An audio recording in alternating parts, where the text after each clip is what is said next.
the mightiest ship ever built. 11 stories high with over 2,000 people on board. She was the most luxurious, most advanced vessel ever built by the hands of man. She was unsinkable. She was the Titanic. And yet, on this cold and moonless night of April 14, 1912, the Titanic raised its stern and slid reluctantly into the Atlantic. As she sank, she took more than 1,500 men, women, and children to a cold and lonely death on the floor of the ocean. It was never supposed to happen. The Titanic was the marvel of the 20th century, a monument to the technology and luxury of a new age, testimony of an era of unimaginable achievements. The press had called her unsinkable, and yet, barely 4 days on her maiden voyage, she was no more. How could it happen? In fact,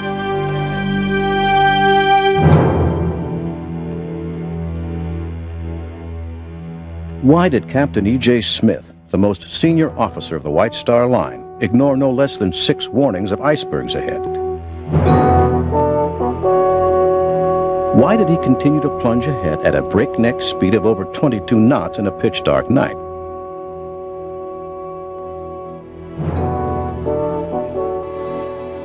Why did the ship carry only 16 lifeboats, enough for less than half the passengers on board?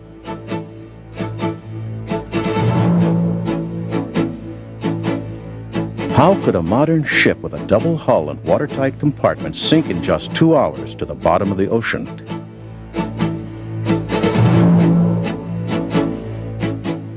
Why were half-empty lifeboats cast off, while hundreds of passengers still struggled to get off the ship? And most important of all, why were most of the children in third class left to die, while many first-class celebrities were saved, including the managing director of the White Star Line, J. Bruce Ismay? Today, for the first time, we know most of the answers. The recent discovery of the wreck on the ocean floor nearly 2 miles below the surface has produced startling evidence. Tests of samples brought to the surface have led to an all-new theory as to what really happened to the Titanic. With this evidence in hand, we can now tell the story, the true story, of the greatest ocean disaster of modern times.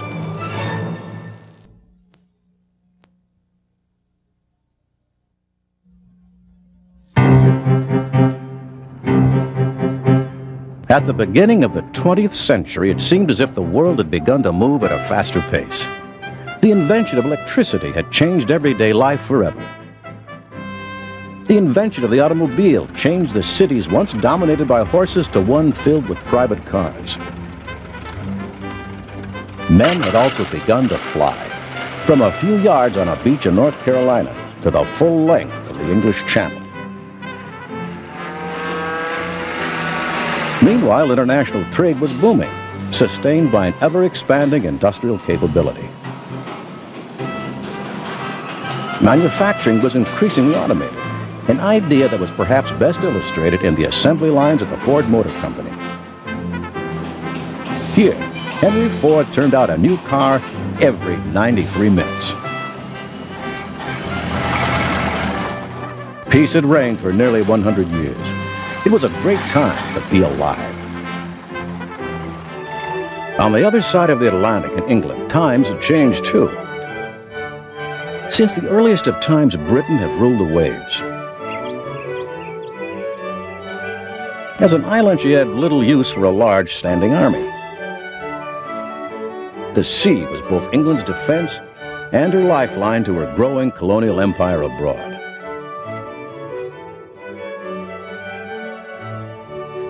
The center of Britain's naval might was Greenwich.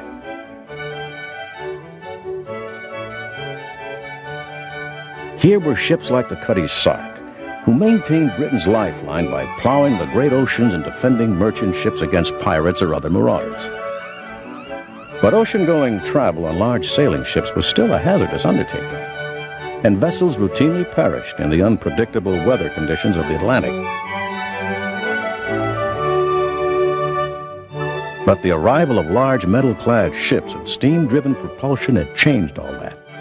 By 1890, ships had become so big that virtually everyone could afford to cross the Atlantic in relative comfort and safety. And nearly everyone did. Between 1900 and the start of World War I in 1914, more than 13 million people emigrated to the United States, mostly from Eastern and Southern Europe. More than 75% of these immigrants would pass through the harbor of New York. But for the shipping lines, there was little profit in carrying steerage passengers. It focused on a different clientele. The booming American industry had created a new social class all by itself, a class of the super rich. They were concentrated in New York, which by 1910 had become one of the leading capitals of the world. For these American tycoons, it became fashionable to travel to Europe at least once a year, if not for business, then certainly for a leisurely stay on the French Riviera or in Italy. By 1900, the first-class passenger had become the most coveted market of the international shipping trade. But he was a difficult customer to satisfy. The rich expected speed, comfort, and luxury. The German lines, always ready to beat the British on the high seas, moved quickly. The Hamburg American Line developed two luxurious new ships that cut deeply into the British market share. Cunard responded by launching a new class of its own, the Lusitania and the Mauretania.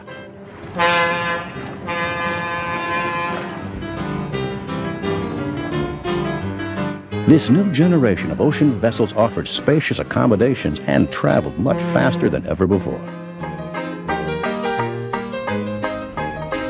While both firms slugged it out for supremacy, the third service, the venerable White Star Line, had fallen behind. That was most displeasing to the richest man in the world, J.P. Morgan. In 1902, J.P. Morgan had bought the White Star Line to create a large conglomerate with a single objective: to beat the German and British competition. He was joined in this objective by the new managing director of the White Star Line, a man with few scruples. This man was J. Bruce Ismay. The story of the Titanic would start in earnest in Belgravia, one of London's most fashionable districts, long favored by the diplomatic corps. One night in 1907, Bruce Ismay was invited to dinner at Downshire House, the stately home of Lord Pirrie in London. Lord Pirrie was head of the largest shipyards in Great Britain, those of Harland and Wolff in Belfast. Over brandy and cigars, the two men hatched a daring plan. They were going to build 3 ships of unprecedented size, speed, and luxury.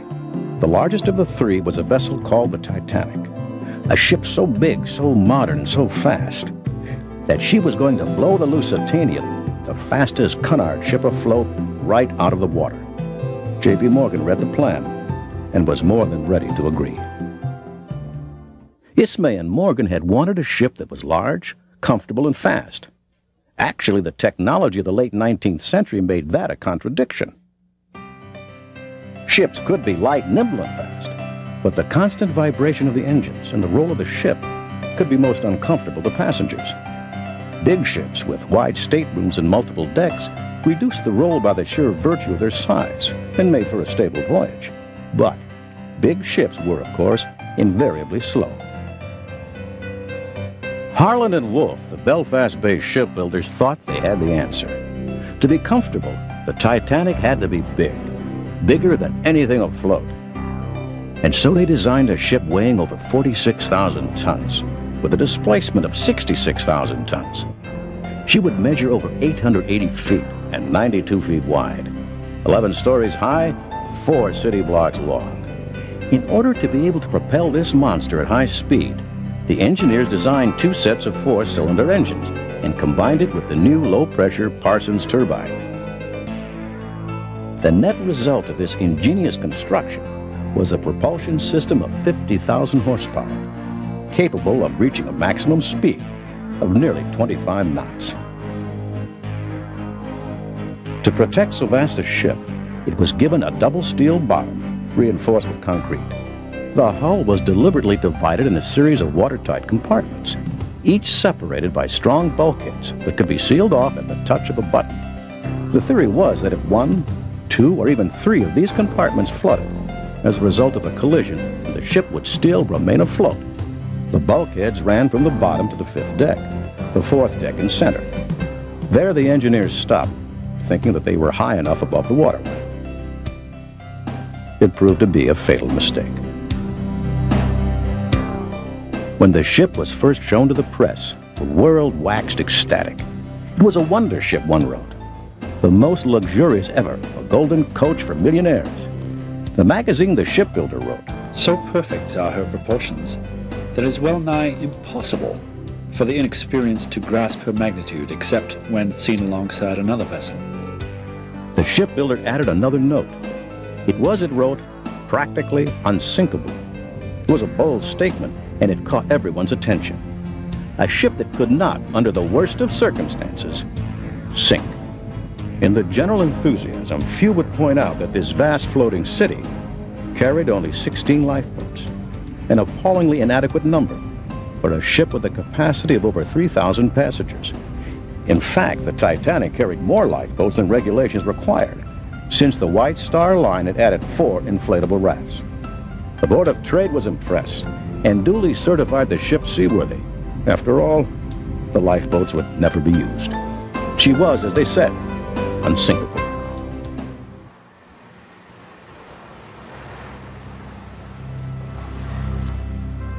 On April 10, 1912, the port city of Southampton was packed with excited voyagers, scheduled to depart on Titanic's maiden voyage.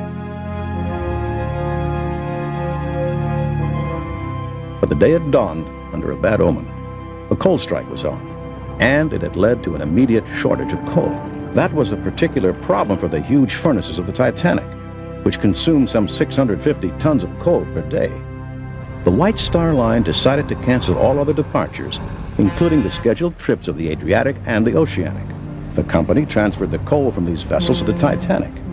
It also made the fateful decision to transfer the passengers and their luggage. These people were now rebooked in 2nd and 3rd class, since the accommodations on the other ships had been far less expensive.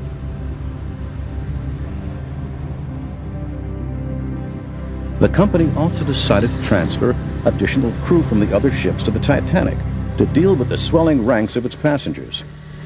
The preordained hierarchy of the Titanic was upset. The ship's crew was now filled with officers, stewards, and firemen who were basically unfamiliar with the ship and its operations.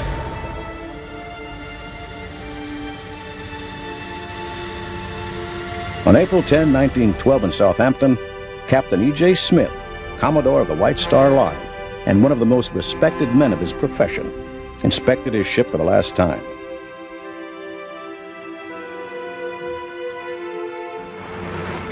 Shortly thereafter, embarkation began.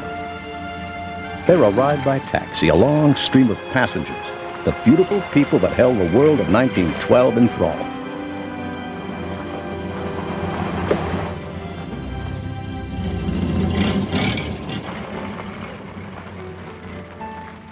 John Jacob Astor and his young bride Madeline returning from an extended honeymoon in Egypt. Benjamin Guggenheim, the steel magnate, boarded the ship as well. Together, the first-class passengers represented a wealth estimated at well over $900 million.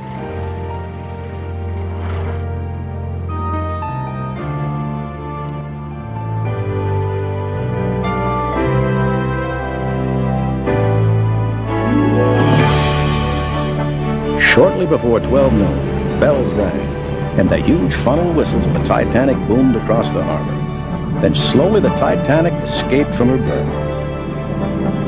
The huge engines came to life, the ship shuddered, and its 3 giant screws began to turn. All along the shore, crowds were cheering. As she moved, the huge displacement of her hull started to pull at ships moored nearby. One ship, the New York, pulled loose and drifted towards the Titanic. Captain Smith was on the bridge and saw it happen. He quickly boosted the port engine, and the sudden wash pushed the New York back and out of harm's way. After short stops in Cherbourg and Queenstown, the ship turned west and headed for the Atlantic to meet her destiny. It now carried a total of 2,235 souls. For those booked in first class, a world of unprecedented luxury opened up. The smoking room exuded the comfortable coziness of a British club and was favored by the men after dinner. The Palm Court with its wicker furniture was a hit with the ladies, particularly at tea time. The Café Parisien, on the other hand, was the meeting spot for the young crowd. It had the air of a breezy cafe on a sidewalk in Paris. The first-class staterooms were a world apart. Here, for the high and mighty, the ship's designers had gone to great lengths to either suggest the romance of an English Tudor home, the pleasant intimacy of a Victorian parlor, or the stately elegance of a bedroom in the style of Louis XVI. But the most splendid feature of the ship was its elegant first-class staircase. Keenly designed for ladies to make a dramatic entrance at night, topped with a large glass dome, it would have graced even the most discriminating of European hotels.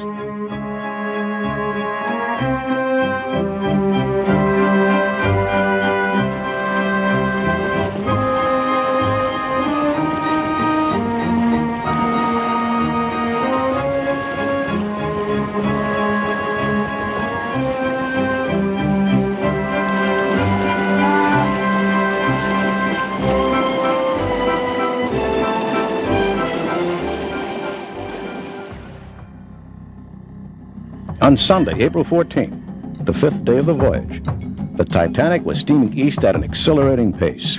Ismay wanted the ship to beat the schedule. "We'll get to New York on Tuesday," he had said at dinner the night before. Captain Smith had merely nodded. At 9 a.m., Smith received a wireless message from a ship called the Coronia. Icebergs had been reported. Captain Smith read it and stuffed the message in his pocket. The ship plowed on at a breakneck speed of 23 to 24 knots. In the hours to come, more warnings arrived by wireless. The Baltic reporting ice at 1:42 p.m., very near the Titanic's course. The America reported ice 3 minutes later, followed by the Californian at 7:30 p.m. and the Mesaba at 9:40. The Californian decided that the ice field was too hazardous to continue, and the captain ordered all engines stopped. Captain Smith still decided to proceed. Why? Had Smith been specifically ordered by Ismay to set a speed record? Would so experienced a seaman, now on his last cruise before retirement, be ready to sacrifice safety for the greater glory of the White Star Line? We now know the startling truth. The Titanic was on fire. In fact, she had been on fire for several days. The huge piles of coal built to feed the hungry boilers had ignited from within. No one had been able to stop the white-hot furnace burning deep inside the pyramid of coal. None of the passengers were told. Under the circumstances, the Titanic had no choice but to race the clock. At 11:40 p.m., 40 minutes after the last warning, the Titanic bore down head-on towards an iceberg. As the watch in the crow's nest called out the alert, Captain Smith was not on deck. Had he been there, the captain would have known what to do. Try to ram it with the strongest part of the ship, the bow. But the helm was held by First Officer William Murdoch. He made two fatal mistakes. He turned hard to port, and rather than using speed to add momentum to the turn, he ordered a full speed astern, in reverse. He thus exposed the most vulnerable part of his ship, the flank, to the rock-solid, jagged edge. And he lost the speed necessary to avoid the collision. The watertight doors and the bulkheads were closed. Captain Smith and Thomas Andrews, the principal builder of the shipyards, raced down to see the damage for themselves. When they saw the water pour in, they stood in shock. The ship could float with 1, 2, maybe 3 compartments flooded. But with 5 compartments filled with water, the bow would slowly tip down. When that happened, the water would rise above the 5th deck, where there were no bulkheads to stop the water. Andrews knew that the ship was doomed. He made a quick calculation and turned to Captain Smith. The ship, he said, had about 90 minutes to live. Captain Smith ordered the passengers to prepare to abandon ship and turned his thoughts to the lifeboats. If filled to capacity, the lifeboats would be able to save 1,178 people. At least 1,000 people were going to die. He went to the radio room and ordered the immediate sending of the international distress signal, CQD-MGY. CQD meant Attention Distress Signal. MGY was the call sign of the Titanic. The first-class passengers were roused first, followed by second class. Meanwhile, the crew struggled with the lifeboats. Only women and children were permitted to board. As the minutes ticked on, people became restless and started to push. In the confusion, the first lifeboats began to be lowered, but few were filled. Why? The reason is shockingly simple. The crew had never been trained in the use of the lifeboats. Worse, there had never been a drill for the passengers. The myth of the unsinkable ship had eliminated even the most elementary of safety precautions.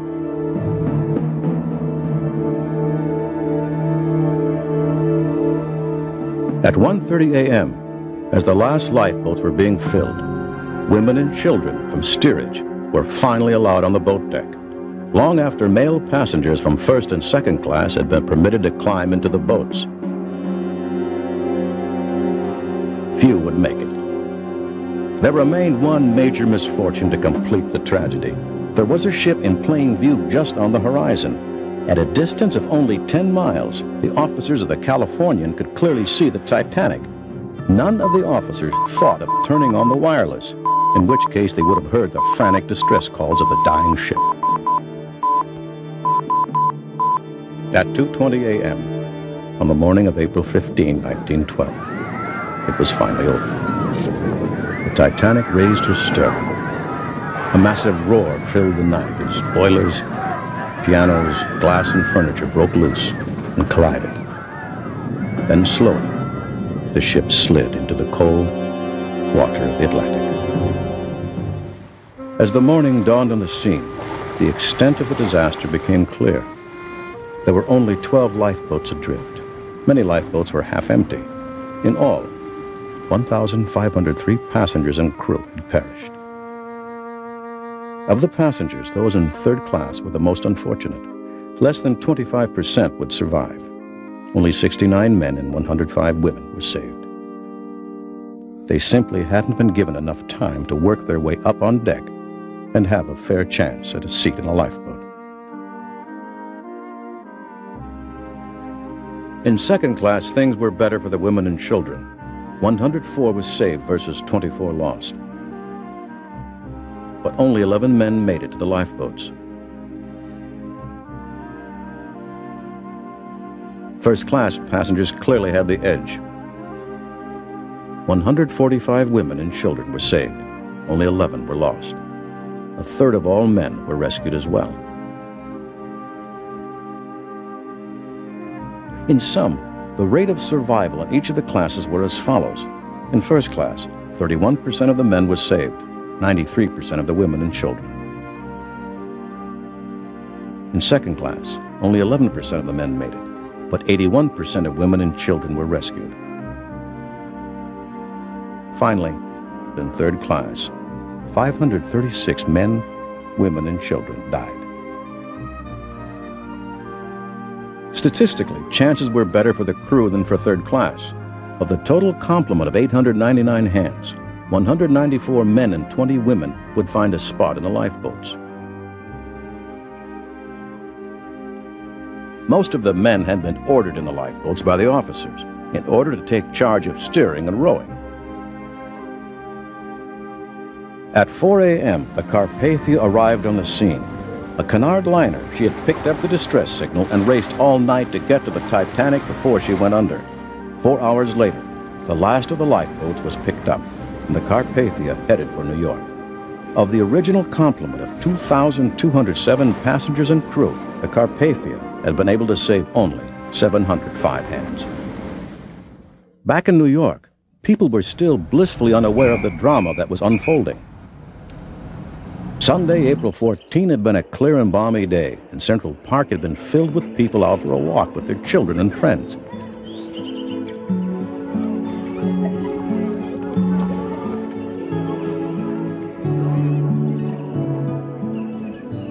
Down at the harbor, the berths of the White Star Line were abuzz with preparations for the first arrival of the Titanic.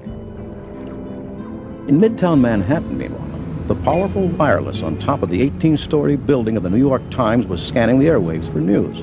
Later that night, the wireless operator picked up a message from the relay station at Cape Race in Newfoundland. At 10:25 tonight, the White Star Line steamship Titanic called CQD to the Marconi station here and reported having struck an iceberg. The steamer said that immediate assistance was required. The New York Times decided on a risky gamble. With the few bits of information at hand, they tried to deduce what had happened, correctly as it turned out.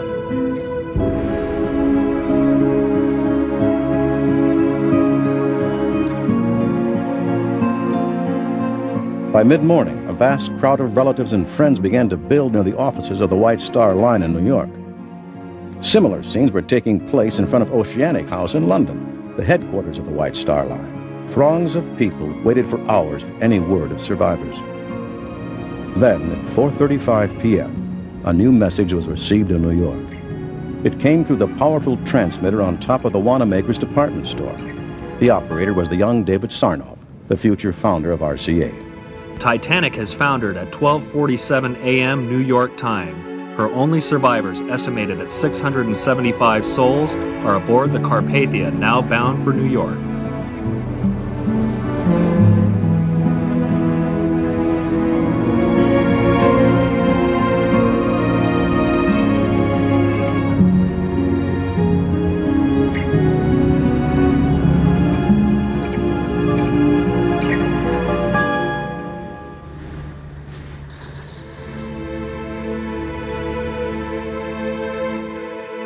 The news finally started to sink in. A terrible tragedy had happened, a disaster at sea that had put the high hopes of the modern era to shame. Over 1,500 innocent people had died a horrible death. Ocean-going travel was never going to be the same.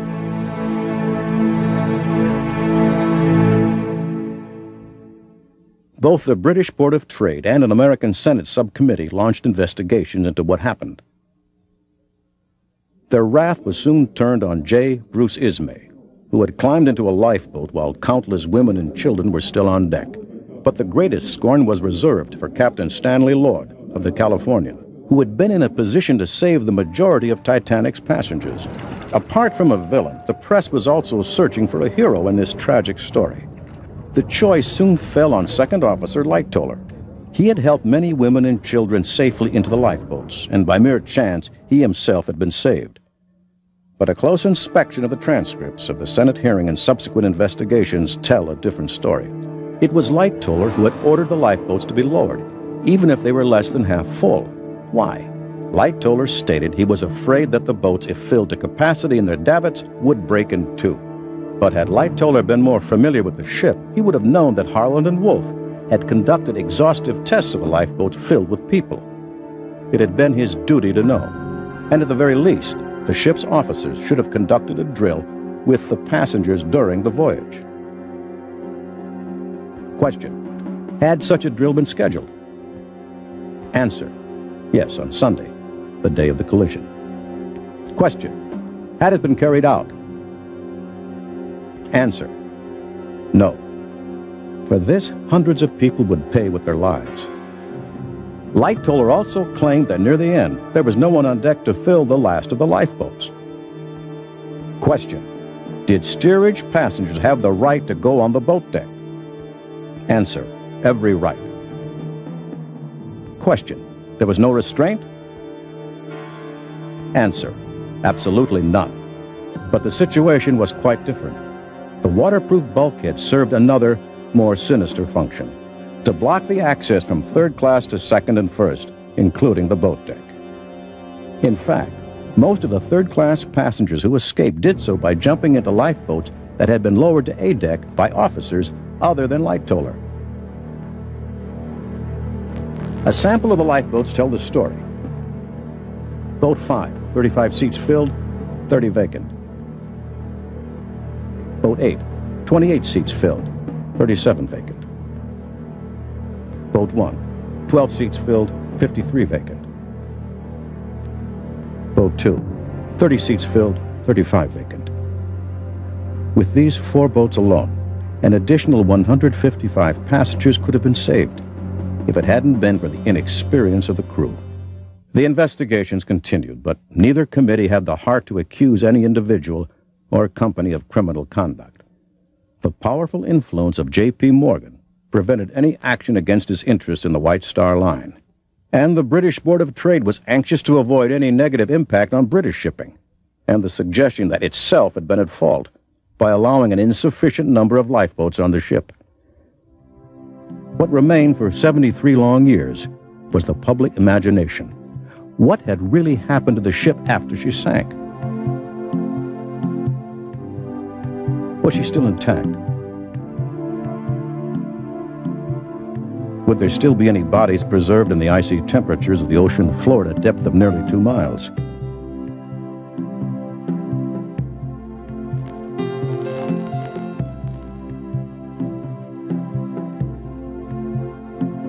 In 1985, after many international attempts to locate the wreck, a French team finally discovered the Titanic on the bottom of the ocean floor.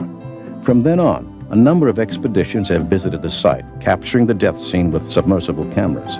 From this shocking video, scientists were able to piece together what happened as the Titanic slid underwater. Under the sheer pressure of its enormous weight, the ship literally broke in two, separating just between the third and fourth funnels. There was an obvious place for the break to occur. Here were the large and open first-class areas, the weakest point in the structure. As the ship continued to sink deeper, the three remaining funnels broke off. The bow section, which had long since been filled with water, probably hit the ocean floor first. Its prow was buried deep into the sand and silt. As the vast bow section settled down, its metal skin buckled and ruptured, but the structure still remained recognizable.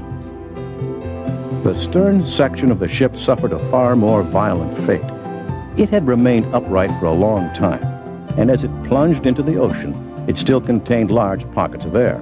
As the pressure built, the air exploded out of the ship, taking large parts of the structure with it. When it finally crashed on the ocean floor, the stern collapsed. But the most important discovery was made after close inspection of the starboard hull. It provided the final proof of what happened on the night of April 14, 1912.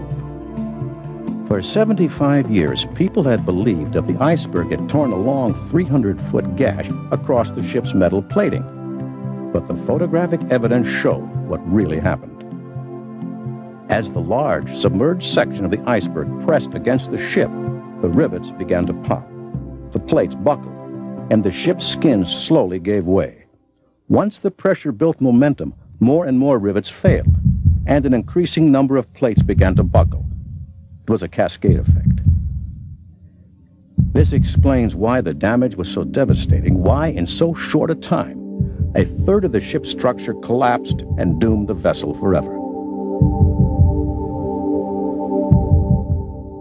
As a result, there is today sufficient evidence to point to the cause of the great Titanic disaster. Cause number one, a flawed design. With incomplete bulkheads, no searchlight on the bow, and far too few lifeboats for the passengers she carried. Cause number two, poor discipline. Officers and crew unfamiliar with lifeboat capacity and drill procedures, and careless about the safety of steerage passengers. Cause number three, extraordinary conditions. With a flat sea, therefore no breakers to signal icebergs. No moon and very cold temperatures for the time of the year. Cause number four, carelessness. The ship was moving at far too great a speed through a minefield of ice floes, and none of the lookouts had binoculars, which could have given the Titanic a few extra precious seconds in response time. The mindset of an unsinkable ship had cursed the Titanic, her captain and her crew, and been a major cause of the horrific loss of life that was to follow.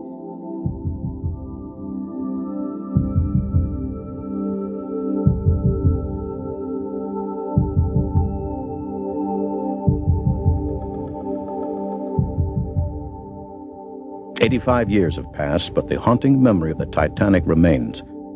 Today, on both sides of the Atlantic, silent markers still remind the world of the most spectacular sea disaster of our time.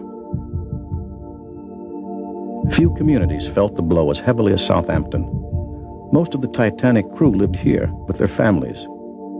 There were few homes that remained untouched by the horror of the Titanic.